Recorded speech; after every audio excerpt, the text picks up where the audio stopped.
রাসূলুল্লাহি সাল্লাল্লাহু আলাইহি ওয়াসাল্লাম নি'মাতানি মাগমুনুন ফীহিমা কাসীরুম মিনান নাস।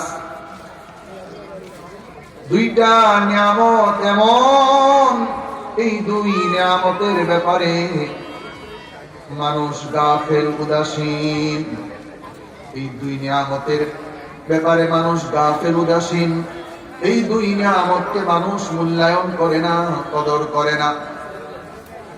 পেয়ারা রাসূল বলেন, এক হলো আস-সিহহাতু ওয়াল ফারাগ, এক নিয়ামত হলো সুস্থতা, আরেক নিয়ামত হলো সময়।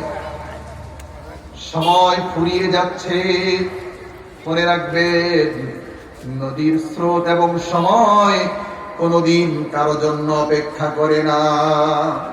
করে বলেন অপেক্ষা করে। সময় ফুরিয়ে যাচ্ছে, সময় ফুরিয়ে যাচ্ছে। এই জন্য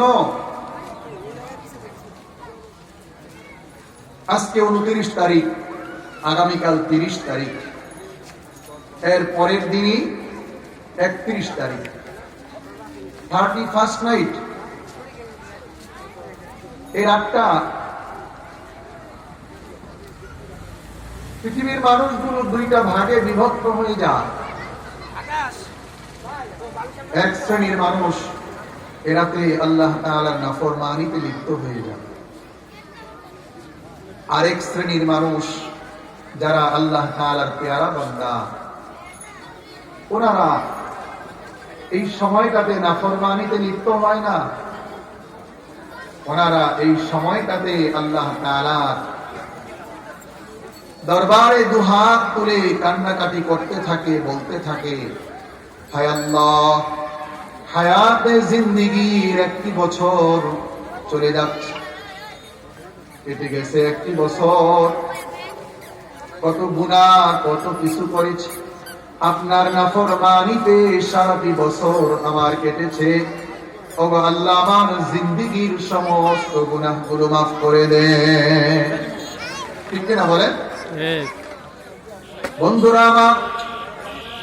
এই জন্য ওই যে 31st নাইট আমাদের কাছে উপস্থিত হবে, এই সময়টাতে আমাদের কি করণীয়? এই সময়টাতে কি আমরা আনন্দ উল্লাস করব, নাকি পিছনের জিন্দেগীর এই সময়গুলোর জন্য আল্লাহ তাআলার কাছে ক্ষমা চাইব, তওবা করব, ইস্তেগফার করব? কোনটা করব? এটাই আজকে আমাদেরকে জানতে হবে। ঠিক কিনা বলেন? ঠিক।